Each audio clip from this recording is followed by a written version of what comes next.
हाँ जी, तो results are in.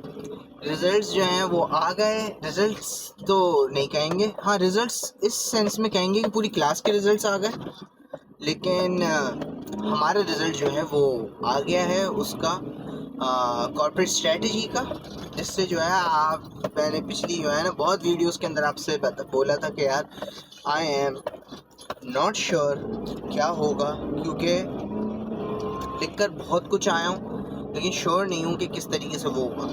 तो दिखा सकता हूँ मैं आपको, लेकिन दिखाने का मसला ये है कि हार्ड कॉपी नहीं, तो यूँ करके मैं आपको दिखा नहीं सकता, लेकिन वो है मेरे पास सॉफ्ट कॉपी, उसकी जो है ना आपको यूँ करके मैं पिक्चर लगा दूंगा इसमें कि भाई हमारा जो है वो रिज़ल्ट जो है वो इन अ सेंस जो है वो आ गया है।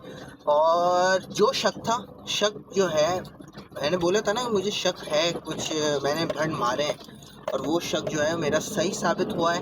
वो शक मेरा सही साबित इन अ सेंस इस वजह से हुआ है क्योंकि क्लास के अंदर जो है इन जनरल जो है सर ने किसी को पॉइंट आउट नहीं करा था, कर भी देते तो मुझे पता था मैंने ये हरकत करी, लेकिन इन जनरल वो कह रहे थे कि बहुत सारा लिखा हुआ था, बहुत सारी बातें की हुई थी, मुझे जो है वो प्रिसाइज एक्यूरेट आंसर जो है वो चाहिए। अगर आपने वो भी लिखा हुआ है, प्रिसाइज में लिखा हुआ है, तो मुझे उससे कोई मसला नहीं है, मैं जो हूँ उसका वो कर लूँगा। बोला सर यार ये तो आप डायरेक्ट जो है ना वो डायरेक्ट नहीं बोल रहे, लेकिन इनडायरेक्टली मुझे पता था किसकी तरफ हिंट हो रहा है, क्योंकि बाकियों ने लिखा होगा मैं मानता हूँ, लेकिन जिस तरीके से मैंने लिखा था ना, अल्लाह मेरी तौबा, मुझे पता है ना मैंने कैसे लिखा था, जब मैं बोल रहा हूँ मैंने कैसे लिखा था, इतना छोटा छोटा कर कर इतनी डिटेल लिखी थी। सर यही सोच रहे होंगे मैंने 2 पेज भी क्यों दिए, एक ही पेज देता ताकि ये कैसे करता है इसके अंदर, उसमें भी कोई जुगाड़ लड़ाए थे।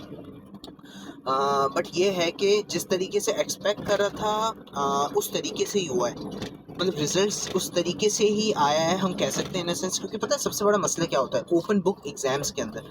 अब ये ज़रूरी नहीं मैं जो कर रहा हूँ यार माशाल्लाह यार, सो आगे एक्सीओ जा रही है यार, एक्सीओ इतनी अच्छी गाड़ी है ना, कंफर्ट के साथ साथ जो वो इसका है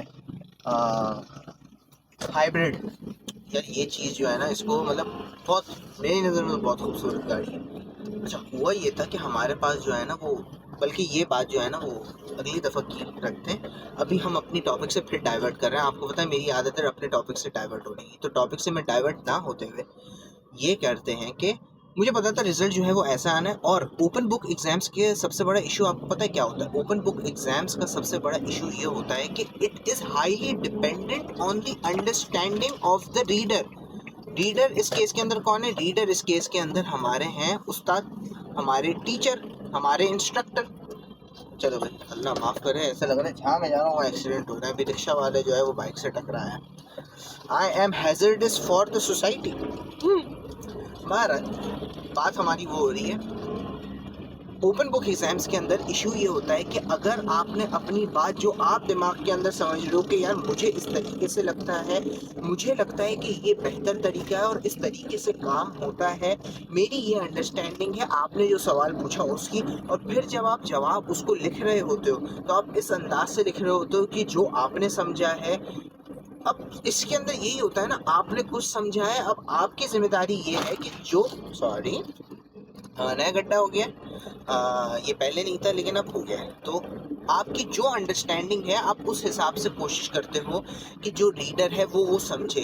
अब अगर वो समझ गया तो वेल एंड गुड, नहीं समझा तो एक तो मसला ये है, इसमें मसले दो हैं, दो मसले ये हैं, अगर वो समझ गया तो बहुत अच्छी बात है, लेकिन वो समझ गया उसमें बड़ा मसला ये है कि आपने जो जवाब दिया है वो सवाल से रिलेटेड ही नहीं है, तो वो और बड़ा मसला हो गया।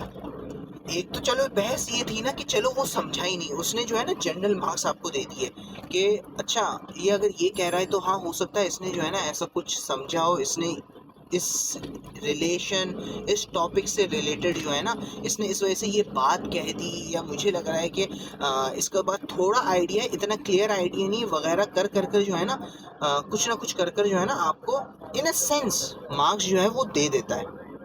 इंस्ट्रक्टर चाहे आपको आधे मार्क्स दे, जैसे 50% दे दे, 10 का है 5 दे दे, 6 दे दे, अगर ज़्यादा आपने बहुत मेहनत करी है, बहुत ज़्यादा कुछ लिख दिया तो बोलता है यार इसने बेचारे ने लिखा इतना ज़्यादा, कम से कम इसको मैं एटलीस्ट 6 तो दे दूँ, लिखने की मेहनत इसकी वो कर दूँ।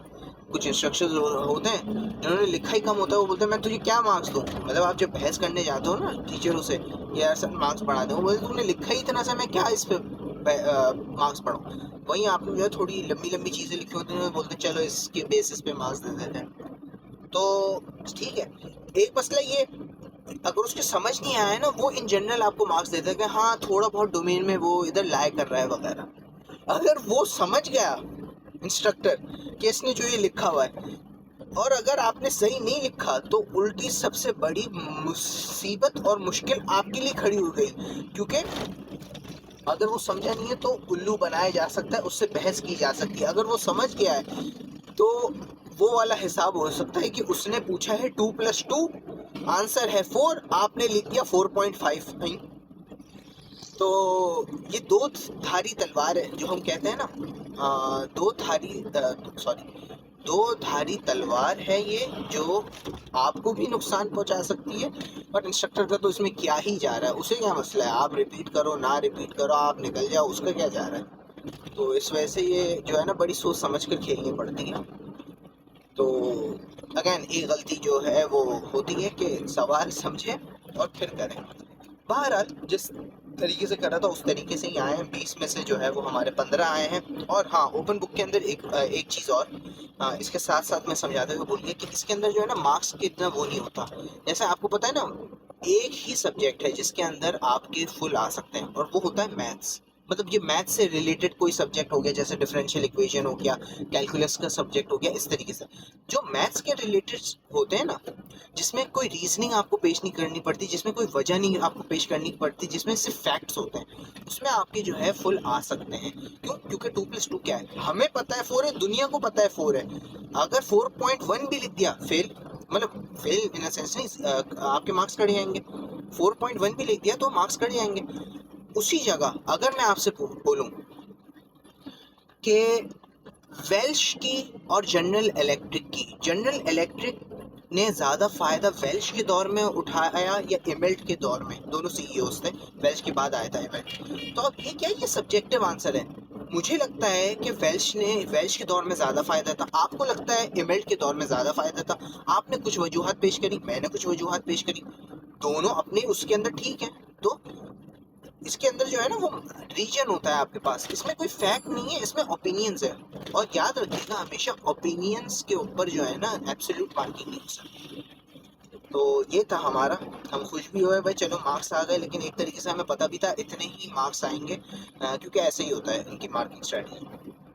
तो हमें तो मज़ा आया, शुक्र है किसी के तो मार्क्स आए, बहुत कम कम उसके मार्क्स आ रहे हैं। तो ये हमारी कुछ कथा थी। आपको जो है वो तस्वीरें भी हम ज़रा जो है वो दिखा देंगे हमारे क्या रिज़ल्ट आया। पढ़ने का अगर आप शौकीन है तो PDF भी डाल देंगे। ठीक है, तो टेक केयर।